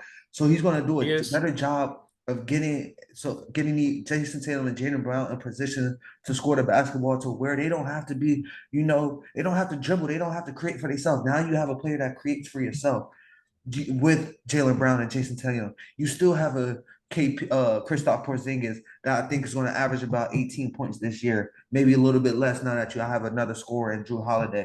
You still have Al Horford, and you still have a Derek White. Yeah, I get it. You had to give up Robert Williams, but he wasn't always healthy anyway. So understandably so, I'm cool with moving off him.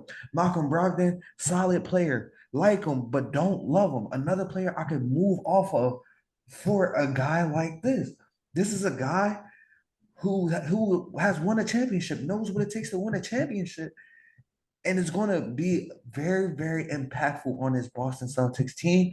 And then when you look up the matchup of the Celtics versus the Bucks, you get one of the Bucks' best player in recent history, and you're going to put him on Dame Lillard. That's a guy you could say that before you could question, oh, who can you guard Dame Lillard? Oh, maybe Derek White. He made all defense, but I don't know. Malcolm Brogdon, I don't know. But now you have a bona fide defensive stalwart on the other hand to put on Damian Lillard to combat that. So I love this move. This move moves them to my favorite. My only issue with this team going into the season is that head coach.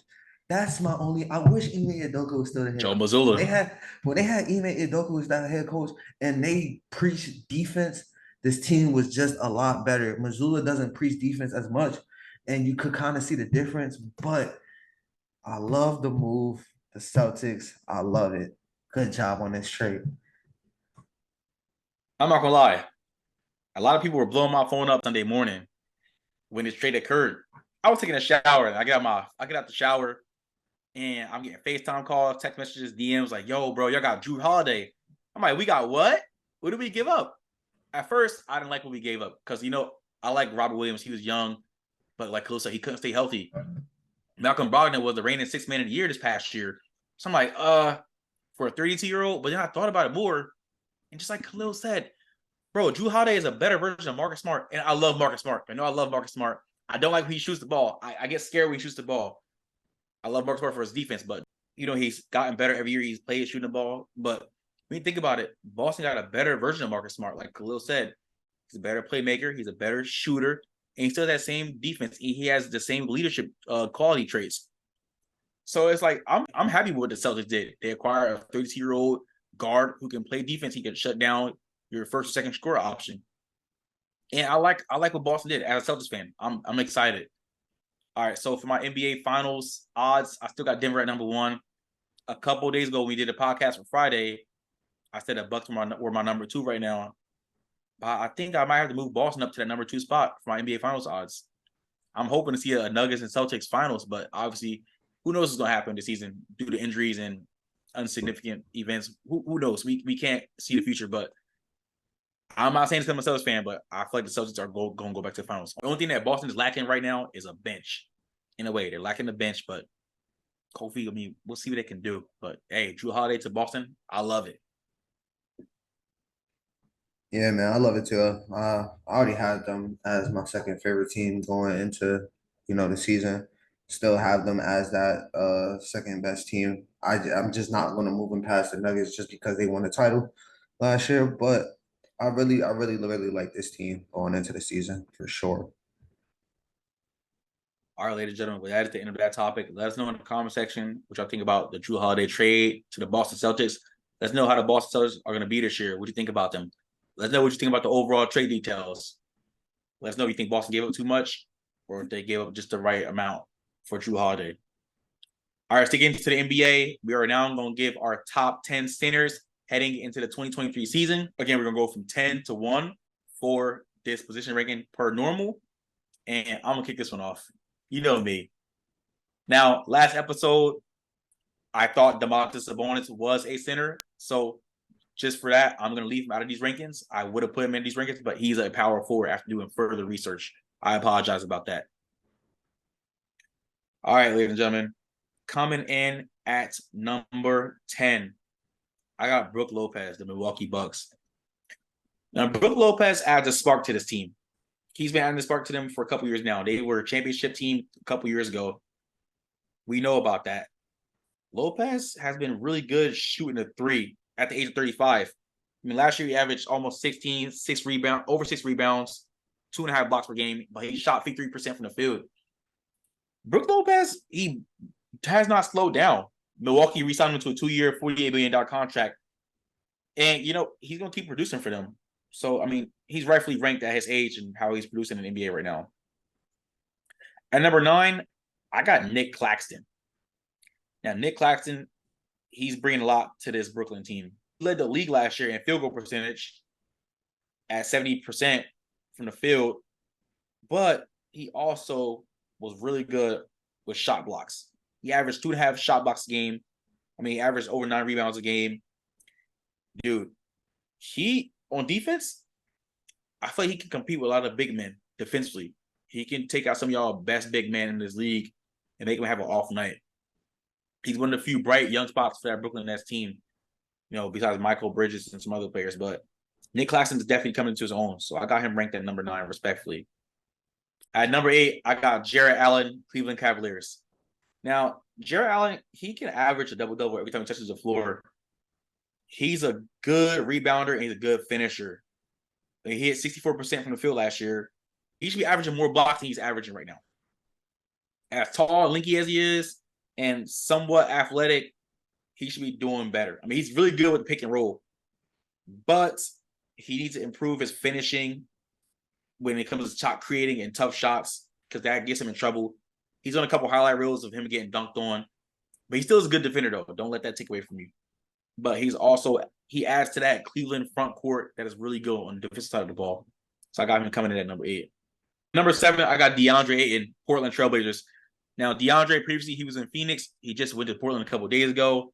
He averaged 18 and 10 last year.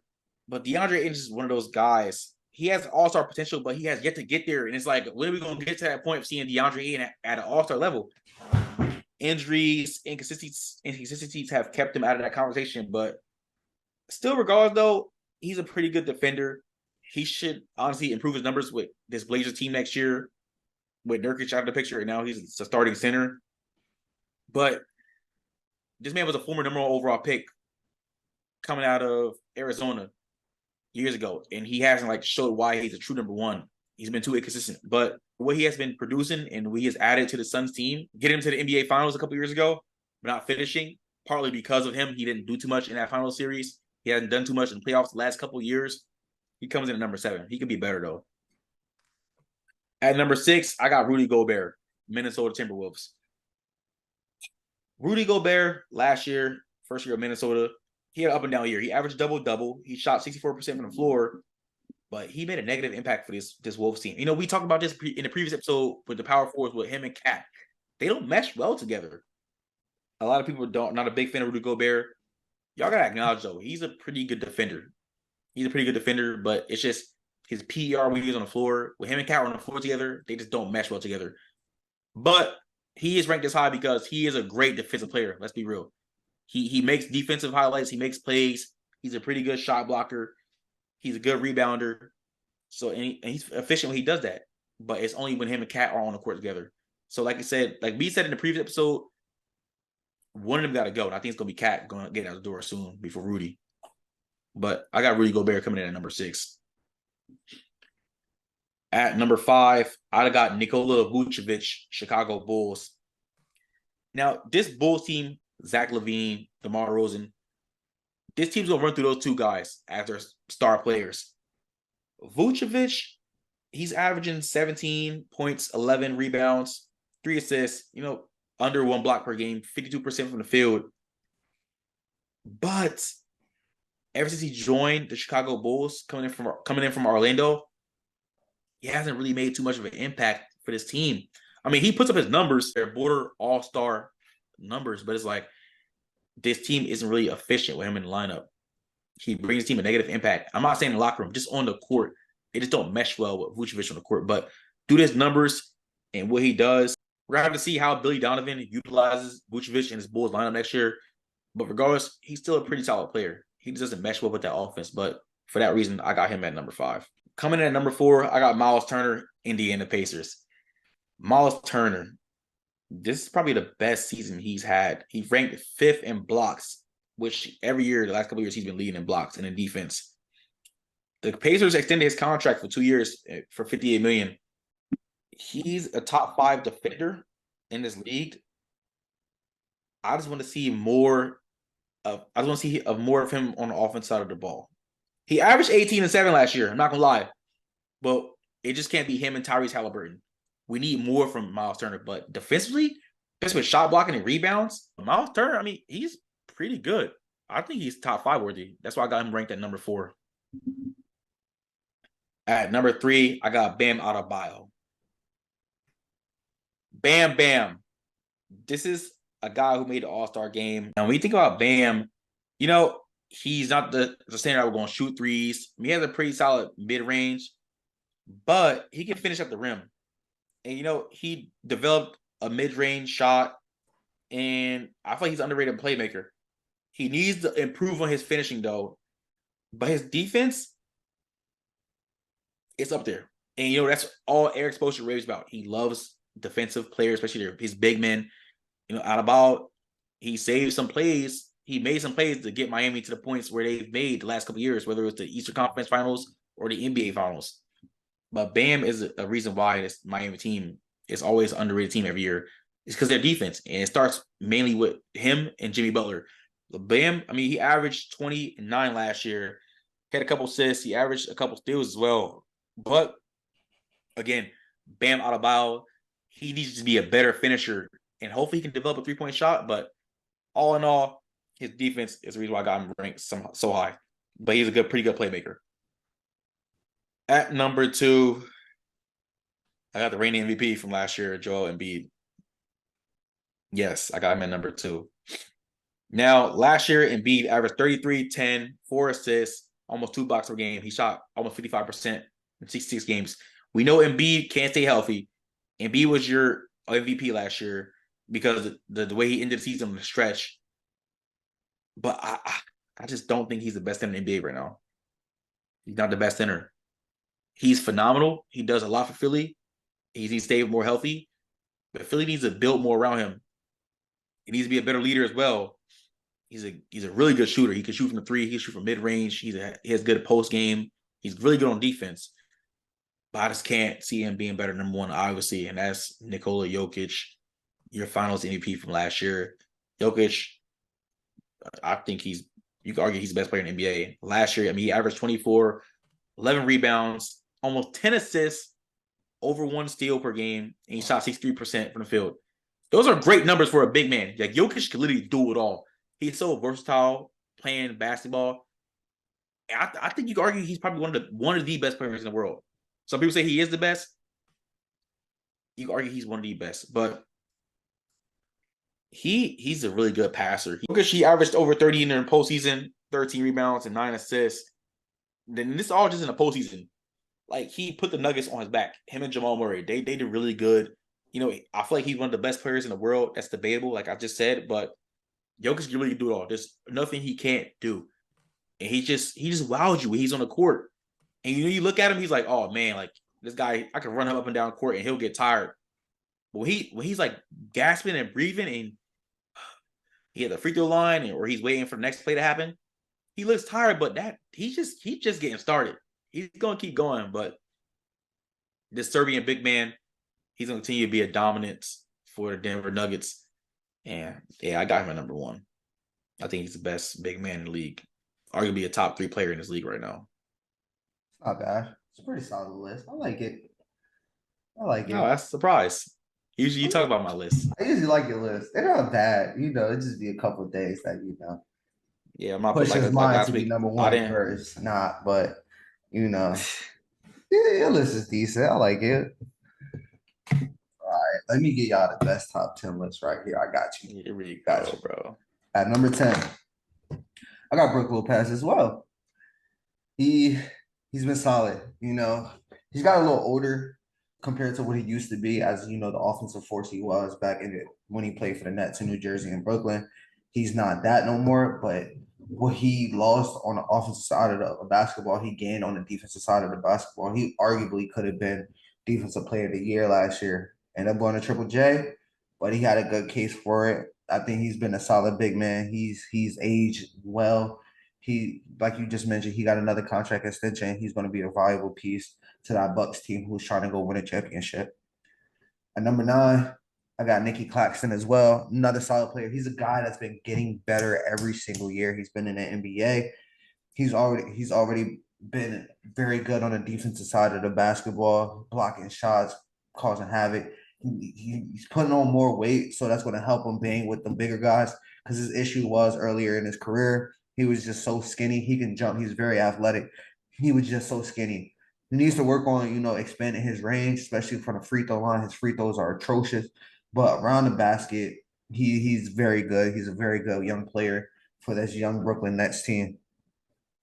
At number 8, I got Vucevic as well. He's a pretty solid big man. He can score the basketball on the offensive end, but unlike most other big men out there, he doesn't really give anything on the defensive side of the board, and that's the reason why I just got him so much lower. Is because don't get me wrong, he's very good at what he do offensively, but it also does not translate to winning either. So for that reason, I got him at number 8. Number 7, I got Jared Allen. He was an all-star last year. He's another one of the better shot blockers in his league. He wrecks hyper. He protects the paint. He's that back-end force for Donovan Mitchell and Darius Garland. But he also, is good around the rim, catching lobs, scoring close to the basket.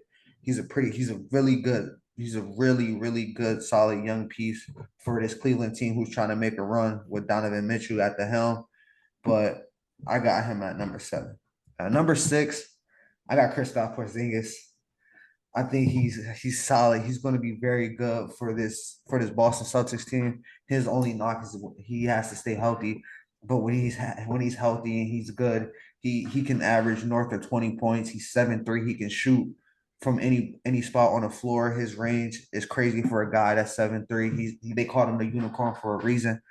I think he's going to be a big addition to that Boston Celtics team. I think there's going to be their third scoring option. He's going to get a lot of easy shots just with Jason Tatum and Jaylen Brown and what they do, and Jrue Holiday out the round running point, giving him the ball in good spots to score. At number 5, I got Rudy Gobert, and I'm be honest, I'm really not a fan of him. He really is. He's honestly trash in my opinion. But I still gotta put him at number 5 because I'm gonna give him respect where he earned respect, and that's on the defensive side of the court. He's 7'2". He can block shots. He could jump.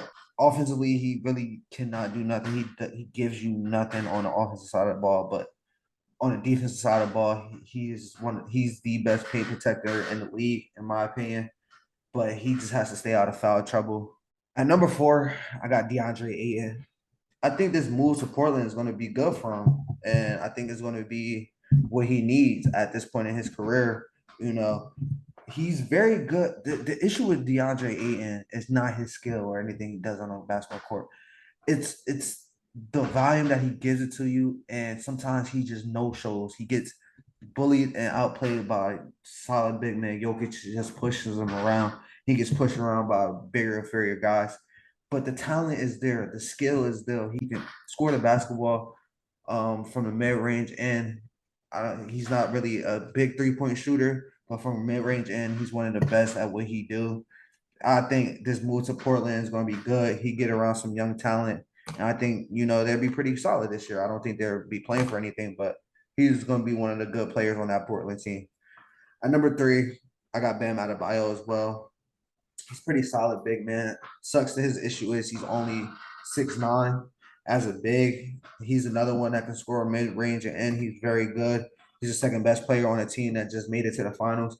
Me personally, I don't think Bam Adebayo as the second best player can win you a championship, but he can take you far. He's another one that's an all-star. He gives you all-star caliber play. He's, the Robin to Jimmy's Batman, but he's very solid as well. At number 2, I got the reigning MVP, Joel Embiid. He's another one that can pretty much do it all on the court. His issue is getting it done when it matters. He can't make it past the second round. We got to start putting that label on him as well. I don't care how much you like him. At the end of the day, he's not made it past the second round. And that's one of the reasons why you can't put him up there with the number one guy, close to the number one guy, in a realm of the number one guy. Also, his playmaking ability is not nowhere near what the number one guy playmaking ability is, and that is Nikola Jokic. I mean, the guy does it all. Reigning NBA championship, reigning NBA champion, reigning NBA Finals MVP, back-to-back MVPs. He could have arguably won 3 straight MVPs, but they didn't want to give it to him. I understand why at that point, because he hasn't won nothing, but now he's won the finals. He's dominated everybody he's went up against, no matter who it is, DeAndre Ayton, Bam Adebayo, Anthony Davis, whoever it was. He just put up crazy numbers against everybody. He's best. He's the standard when it comes to the big man. I don't think it's even close. That's my top 10. So solid. Ladies and gentlemen, those are our top 10 centers heading into the 2023 season. Again, these will be posted on our Instagram. Make sure to look out for those. But give your opinions on our top 10 rankings. Who had the best? Who had the worst? Know what you think about our top 10s. Let us know who your top 10 centers are heading into the league. Hey, like I said, NBA is going to start soon. Make sure y'all tune in, bro. It's going to be a really exciting 2023 season. All right, moving into the last topic of the night. We're going to talk about boxing. We're going to talk about the fallout of the Saul Canelo Alvarez. He defeated Jermell Charlo via unanimous decision to retain the super middleweight undisputed championship of the world. All right, my thoughts on this fight. This is a very bland and boring fight to watch. Now, I know I'm a Canelo fan. But honestly, Jermell was just in it for the payday. Because you could see from the jump, Jermell took a couple shots from Canelo, and he didn't want no more of that smoke. He wanted no more of that smoke. You could just tell. He looked like he wanted to be in that ring. He honestly was in defense mode all night. He really showed no offense. I mean, I feel like Jermell only won 1 round out of the 12, and that was round number 5. Other than that, in every round, he clearly lost. He got some hits off sometimes, but I feel like in the end, he tried to put on too much too late. Like, you seen flashes of Jermell throwing some combinations, but he didn't follow up with none of them. He stopped following up with combinations. He was playing defense all night. He just didn't look good. I don't get it. Bro, you did all this talking saying I could beat Canelo, I could do this, I could do that. Bro, you should never move up 2 weight classes to take this fight. You look like you don't even belong on the same level as Canelo. And again, Canelo is one of the best fighters in the world. We know this by now. We know this. But Jermell, dude, you just laid down like a scared dog that whole time. I feel like he was just definitely in there for the payday. There's nothing really to talk about this fight. Canelo won 11 rounds out of 12. It was complete domination. What more do y'all want me to say? That's all I'm saying about this fight. But I mean, yeah, like I kind of went. I told you before this happens, and I hate to keep sounding so repetitive, but truth teller strikes again as always. I told you going into this fight, I didn't think it would be as dominant, but I told you Canelo was just going to simply outbox him, outclass him. I told you Jermell was moving up 2 weight classes to 168 to fight him. That's going to be a disadvantage of him.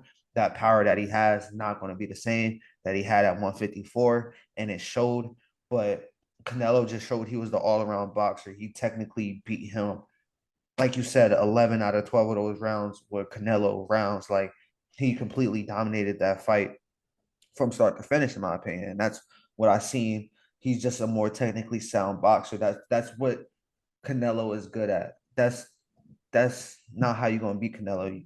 There's only 2 people that beat Canelo, and that was Floyd Mayweather and greatest of all time, and Bivol, who is so much bigger than him, he was just too big for Canelo.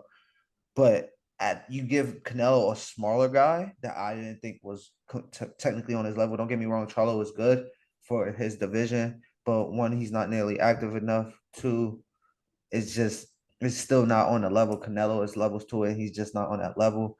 And he just simply got boxed and outman. And Charlo did not look comfortable at no point in that fight. He didn't look aggressive at no point in that fight.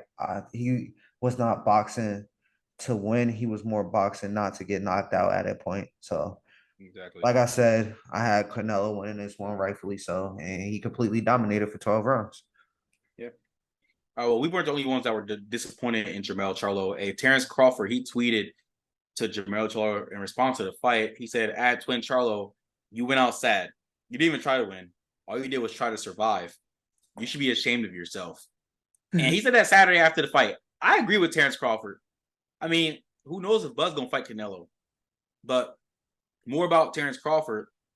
All right, so a couple days after the fight, he said, "Okay, y'all, I'm over Jermell Charlo. He's no longer on my hit list." He went out there and laid down and let Canelo spank him like he was a daddy with no type of resistance. Congratulations, Canelo. You made the so-called lion look like a baby cub. So, Terrence Crawford's taking some verbal jabs at Joe Charlo, but I mean, he's not wrong. He's not wrong, but I mean, for sure, like when you go out there and you put a performance like that, you really don't got nothing to say, especially what Bud just did in his last fight. Like he completely dominated his fight. So he has every right to talk, especially when Charlo looks so bad. And the Charlo twins do a lot of talking for them to not they fight do. that much. They do way too much talking. And I always go back to that's the issue with boxing. That they make their own fights. They don't really have anybody they need to answer to but themselves. They fight what they want, blah, blah, blah, blah. And all they want to do is talk. But when the talking doesn't meet the fighting, it's just not a good product to watch. Crazy. Look crazy. All right, I got a question for you, man, before we end this off. What's next for Canelo? Do you think it's David Benavidez, Bud Crawford, Jermell Charlo, Jermell's twin, or Dimitri Bivol again? I don't want to see the Benavidez fight. And I agree. I agree. Canelo said he want to come back for Cinco de Mayo. He want to fight on Cinco de Mayo. He said give him whoever. And you feel me? I don't think Canelo's going to deny it, but I don't want to see him fight Bivol again because Bivol was just too big for him. I think it'd probably be the same outcome. But that Benavidez fight would be an intriguing fight, and I think that's the one I would like. What about you? Yeah, hey, I'm with you. I'm with David Benavidez.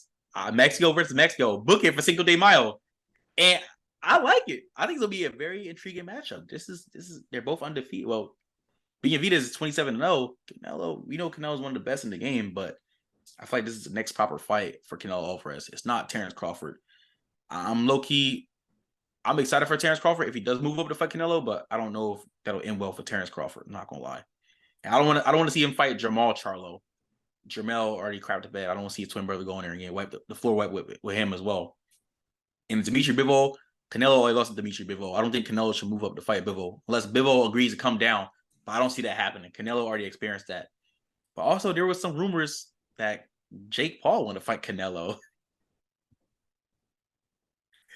Jake Paul said he put on his Instagram and Twitter, "My brother Logan Paul, he fought Floyd Mayweather, and I'll fight Canelo and show the world why I'm the greatest sports story ever." Bro, See you soon, Saul. Jake Paul, he put that out there. He put that out there. You didn't have to. You didn't have to go there. I'm just saying, bro. I don't think Jake Paul should obviously do that. It's gonna end. Who did he fight in his last fight again? He just fought Nate Diaz, and before that, he lost to Tommy Fury. But you want to fight Canelo too? Even it's Nate like, Diaz is not a boxer. Like, has some moments. Exactly. Like, Canelo would kill him. I'm sorry, bro. It won't even be close. Yeah, it won't even be close.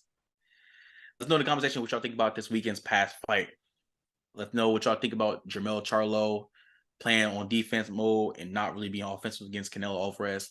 Let us know who y'all think should be next for Canelo Alvarez out of the 4 contenders that he's looking forward to face. Y'all think Jake Paul got a chance to fight Canelo? Yes or no? Let us... Hey, I just said that to make Khalil mad. You want some shit tonight. But ladies and gentlemen, that is the end of episode 19 for Before the Horn podcast. Thank y'all for tuning in on whatever platform you guys are watching or listening on. Again, make sure you like, comment, share, subscribe to this video. We're going to keep putting out videos out for y'all. We love doing this. Talk about sports, going at it, button heads, and give y'all content to watch and listen to. We love doing this. I hope y'all love it too. Give us any feedback or any comments or opinions which I think we can improve on. I mean, you guys are the ones watching it. We're just putting it out there for you guys. Love to make changes that we deem fit that you guys think is appropriate as well. Yes, sir. Follow us on socials. Follow us on Instagram at Before the Horn Podcast. You know, we've been going up. We love the interaction. We kind of slowed down on content for like the past week or so, but you know, we're coming back out with some more. We just had some schedule changes that we had to get it figured out, but we will be coming out with more content very soon. We are looking to have more guests on as well, so hit us up if you're interested. We may have you on as a guest. We will be having a few guests on upcoming in the coming weeks as well. But make sure you follow us on Twitter, at TikTok as well, at Before the Horn Pod as well. And keep showing love, keep interacting with us, keep liking, sharing, comment, keep DMing us. We love all the interactions. So just keep showing love. Tell your mom, tell your grandma, tell your dog, tell your cat. Make an Instagram for your fish and follow us on there too. So hey, anything helps. Also, ladies and gentlemen, please check out our Patreon. It is also in the description box. For as little as $2 a month, you guys can help us out. Again, we all work normal, regular jobs to keep this going, to make us blow up. I mean, putting out more content, supporting our Patreon helps us in any type of way. We appreciate any donations or any contributions to that Patreon. Again, like, comment, share, subscribe. Make sure y'all follow us on our personal Instagrams. They are on the screen, and they will also be in the description box. Thank y'all again for whatever platform you are watching or listening on for Before the Horn Podcast. Episode 20. Make sure y'all tune in this coming Friday. But we are ending off episode 19 on a great night. peace. Peace.